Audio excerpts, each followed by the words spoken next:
JTBC 월화 드라마 미스 한무라비는 동명소설 원작자인 서울 동부지방법원 문유석 부장판사가 직접 쓴 대본 덕에 매회 사법부 내 다양한 인간군상을 생생하게 전달해 화제를 모으고 있다. 지난 4일 밤 전파를 탄 5회에서도 여러 인물을 등장시켜 사법부 사람들, 더 나아가 우리 사회 전체 구성원들의 열악한 인권 노동권 문제를 야기하는 구조적 모순을 들춰내 눈길을 끌었다. 여기서 유독 눈길을 끄는 등장인물이 있었으니 극중 표현을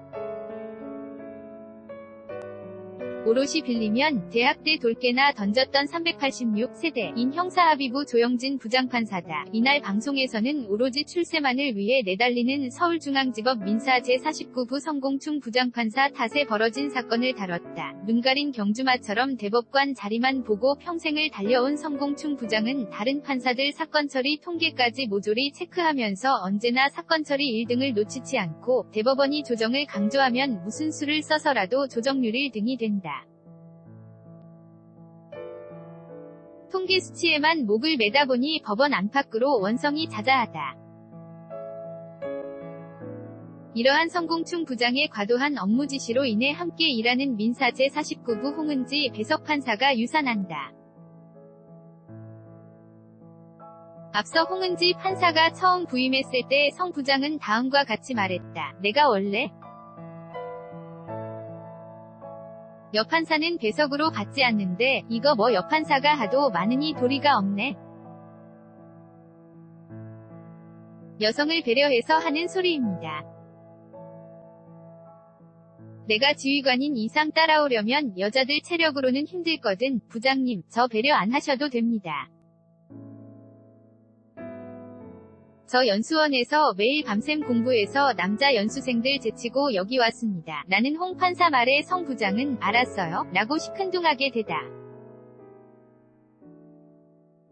하며 다시 말을 잇는다. 노파심에서 하는 말인데 나와 일하는 동안에는 연애니 결혼이니 그런 거 신경 쓰지 말고 일에만 전념하세요. 여판사들 말이야, 일 좀 할만하면 결혼한다, 휴가 가고, 조금 지나면 임신했다, 출산 휴가 간다. 이건 뭐 바쁜 일. 사합의부 전력이 절반으로 줄어버리니까 전투를 할 수가 없잖나. 전투를 공직자면 멸사본공의 정신으로 국민을 섬겨야지요. 좀 한가한 부서로 간 후에 연애니 결혼이니 해도 늦지 않아요. 아, 그리고 우리 부는 합의를 일요일에 합니다. 주말에 출근을 해야 법원도 조용하고 일에 집중할 수가 있어요. 그리 알아요? 이러한 업무 환경에서 홍 판사는 성 부장에게 임신 사실을 제때 알릴 수 없었다. 오히려 부장님도 일은 열심히 하시고 나만 자꾸 힘이 붙이니까 죄책감이 들어. 내가 부족해서 못 따라가나 싶기도 하고 라고 자책해왔다. 그렇게 결국 사달이 벌어진 것이다. 이에 주인공인 민사 제44부 자배석 판사 박차오름 고하라 은 법원 내 문제 제기를 위한 행동에 나선다. 이를 지켜볼 수만은 없던 민사 제44부 우배석 판사 인발은 김명수 은 앞서 방송된 4회 에서 직전 형사합의부에서 함께 일했던 조영진 부장판사에게 도움을 구하고자 찾아간다. 조영진 부장은 인바른 판사가 사명감으로 일하시는 분이라고 평해온 인물이다. 그 작은 것들이 모여 부장님이 말씀하시는 그 큰 구조가 되는 것 아닙니까? 반갑게 마주한 자리에서 임 판사가 유산한 홍은지 판사 얘기 들으셨죠? 라고 묻자 조 부장이 아래와 같이 답한다. 들었어. 아니, 이게 도대체 무슨 말도 안 되는 일인지. 국민의 인권을 보호하는 최후의 보루에서 이게 무슨 야만적인 짓이냐고. 젊은 날 내가 그리고 동지들이 그렇게 치열하게 싸운 건 사람이 사람 대접받는 세상을 만들기 위한 거였어. 이제 사법부의 일원으로서 더욱 책임있게 그 일을 하고 있다고 생각했는데 이 안에서조차 아직도 이런 일이 벌어지니 부끄러울 뿐이네. 이에 임 판사는 부장님, 제 좌배석인 박차오름 판사가 이 일에 문제제기를 하고 있습니다. 라고 하자 조 부장은 얘기 들었네.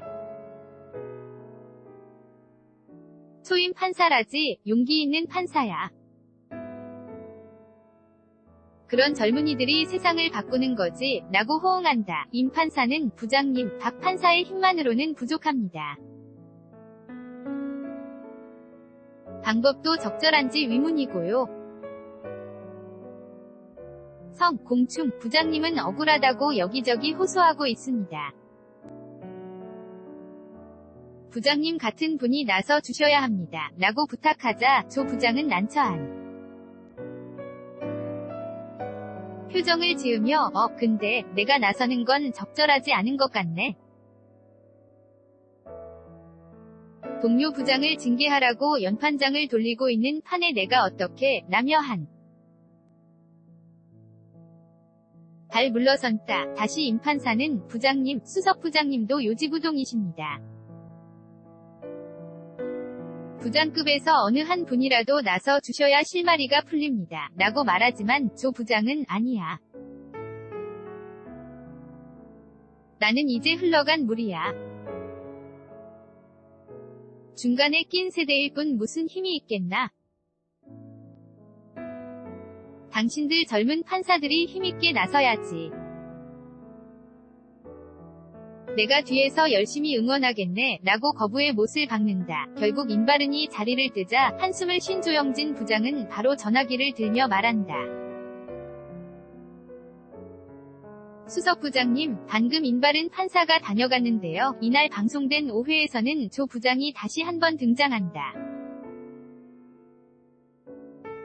문제제기를 위해 전체 판사회의를 준비하는 임바른 판사가 그를 다시 한번 찾아간 것이다. 염치 없지만 부탁드릴 일이 또 있어서 찾아왔습니다. 라는 임 판사. 말에 조 부장은 다소 의외라는 듯 누구에게 부탁하는 거 절대 못하는 사람이 별일이네. 라고 답한다. 부장님, 박차오름 판사가 공경에 처해 있습니다. 악의적인 언론 보도의 수뇌부에서도 징계를 검토한다고 하고 박 판사는 순수한 정의감으로 움직였을 뿐입니다. 징계만큼은 막아주십시오. 부장님은 두루두루 친한 분들이 많으시지 않습니까? 이에 조 부장은 글쎄, 얘기는 해볼 수 있지만 우선 자네들이 먼저 좀 자제를 해야 할 것 같아 라고 말한다. 임 판사가 판사회의 말씀이십니까? 라고 묻자 조 부장이 말을 잇는다. 다들 젊은 판사님들 심정에 공감하지. 왜 모르겠어? 당신들 고생하는 거. 근데 말이야, 큰 그림을 봐야지. 지금 사회 전체적으로 법원에 대한 불만의 소리가 높은 시기야. 국민은 뭔가 큰 변화를 바라고 있어요. 근데 지금 자네들이 제기하고 있는 문제는 작아. 이에 임 판사는 경직된 얼굴로 작습니까? 라고 묻는데 조 부장은 작고 조직 내부 문제일 뿐이지.